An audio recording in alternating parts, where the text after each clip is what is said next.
Welcome back. In this class, we'll look into some array functions. As I said in the first class in this section, this NumPy comes with a rich set of functions to manipulate all these multi-dimensional arrays. Okay, let us see some code examples. There's a method called random on NumPy. We can use that one. We can say x equal to npy dot random dot rand int, and if we pass two numbers, it will give a random number between these two numbers. If I print x, I'll get a 4. If I do it again, I get a 3, and similarly if I do it one more time, I get a 5. It is always between 1 and 10. And next, let us create two list objects using this rand function. Let us write a small piece of code. I'll say x is a empty list and also y is a empty list. All right, and then I'll say for I in range, let us say 10, or take 5, range 5, colon, I'll say x dot append. I'll pass this one. I'll say I'll pass this function here. Okay, and the append, this is append, and also let me copy this one. I'll do same thing for y. So it will create two list objects with random numbers from between 1 and 10, and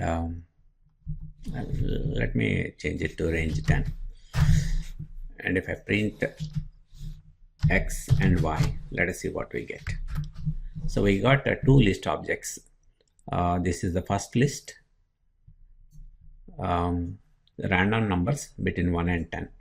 All right, we got two list objects. Let us convert these to arrays. How to convert? We can say x equal to np dot array, and let us pass that the list objects x, and similarly I can say y equal to np dot array, and let us pass y. So that will convert x and y to arrays, one-dimensional arrays. If you see the arrays, these are the two arrays. All right, and let's try a function on this. We can say np dot add x and y. We are adding two one-dimensional arrays. See what we get. So each element is added. 3 plus 8 is 11, 5 plus 1 is 6, 2 plus 9 is 11, and similarly 8 plus 5 is 13. So each element is added. That is it. That's what we get. Also it comes as an array. The output is it returns an array with all the items added. And also let us what is x now, what is y now. There's a function called maximum. If I say np dot maximum, and if you pass the two arrays x and y, it will create an array with all the maximum values. See, between these two, 8 is the max, so it took 8. Here between 5 and 1, it took 5. Similarly between 2 and 9, it took 9. So it creates the maximum of both the arrays. Similarly, there is something called a minimum. np dot minimum of x and y, and if you execute this, you get a minimum of, see, between 3 and 8, 3 is minimum. Between 5 and 1, it's a 5. 1. And also there is something called square root of, we can do np dot square root. Maybe we can pass the minimum array to this. Let us pass this minimum array to the square root method. If we execute this one, we get the square roots of each of these items. The square root of 3 is this one, and square root of 1 is 1, and the 2 is 1.4, and also there is the 2's here. If you see 1.414. So that is about, also there's a method called a square. Let us see what is x now. Okay, let us say np dot square, and if we pass that x, then it will give the squares of each number. See, 3 square is 9, 5 square, 4 square, 2 square, 3 square, and all that. And also there's a divide method. It will do an integer division.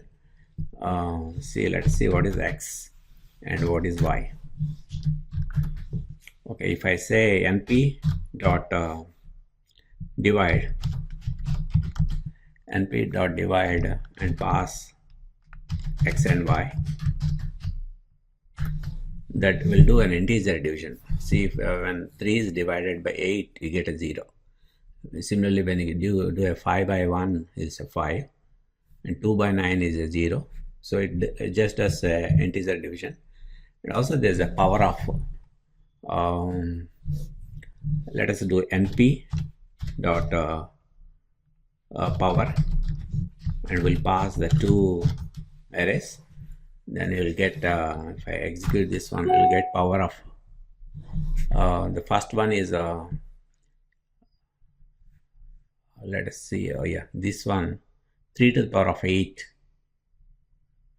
Let us say 3 to the power of 8 must be 65, 61. Similarly, if you see the last one, 8 to the power of 5.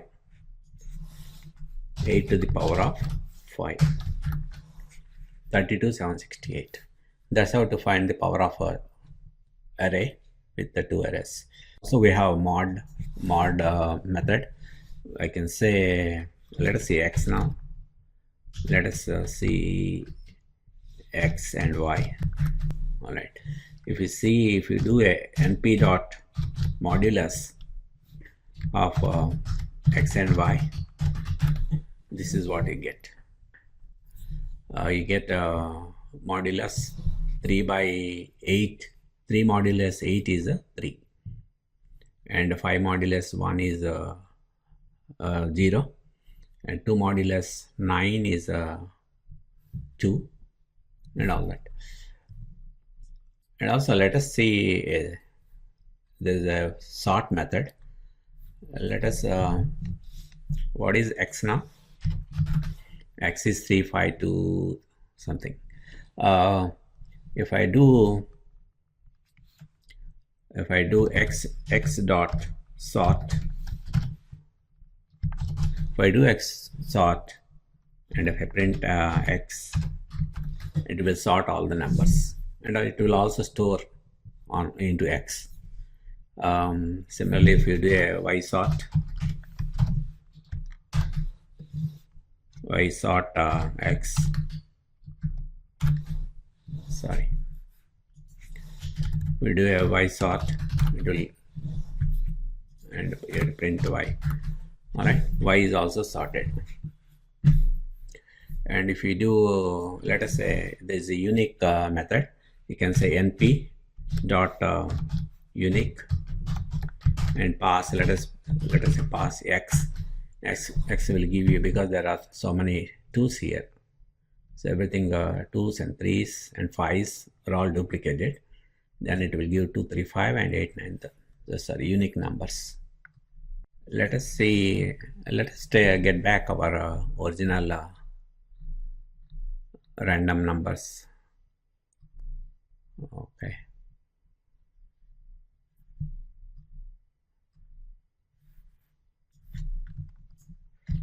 me create it back. I got two lists. Let me convert it into the objects. All right. And this is my x and this is my y. There's a method called greater method. Let us see what is that. Let's say np dot greater, and if I pass the two arrays, I'll get a Boolean array. Says is 2 greater than 2? No, that's why you got a false. Similarly, 7 7 is false, 2 8 is false, 9 9 is false, 3 5 is false. Then we get a true. 9 4 is a true. 9 is greater than 4. That's why you got a true. Similarly, let us say the rest of them is all false. So x is having lower numbers, most of the lower numbers than y. So np dot greater will return a Boolean array with all the Boolean values. Let us save this one too. Let me copy this. I'll say np, I'll say just say b equal to, the b is a Boolean array. If I print b, that is Boolean. There are some methods on this Boolean arrays. I can say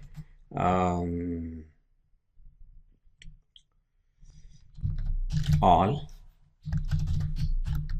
It says false. All means or all the values true means it's a false.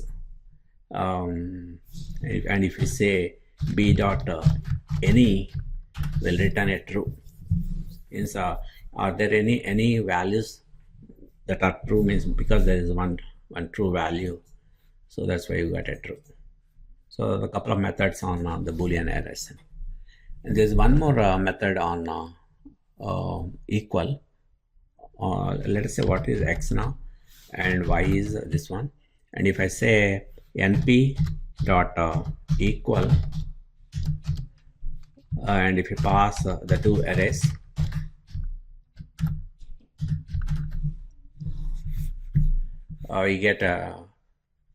you got another Boolean array, and it says if the values are true, if the values are equal, then it will give a true.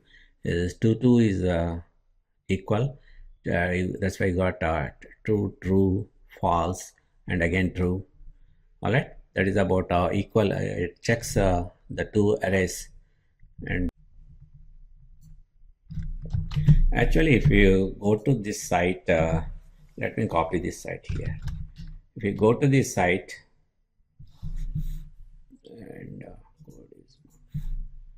and if you go to this site, there's a reference on this all these universal functions. Let us go to that site. I'll show you. So these are all this is on the SciPy website. All the universal functions on the NumPy reference, and if you see all these functions here,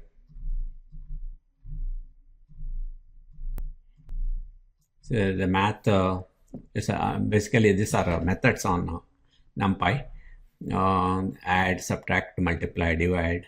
We saw this divide, and there's the power of, we saw mod, and there's absolute one, and the exponential ones, square root we saw, and square we saw, and also there's a reciprocal, and also there are trigonometric functions and bitwise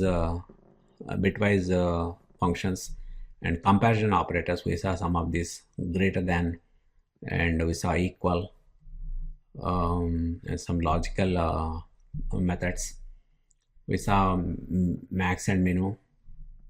All right, there's a lot to explore in these websites.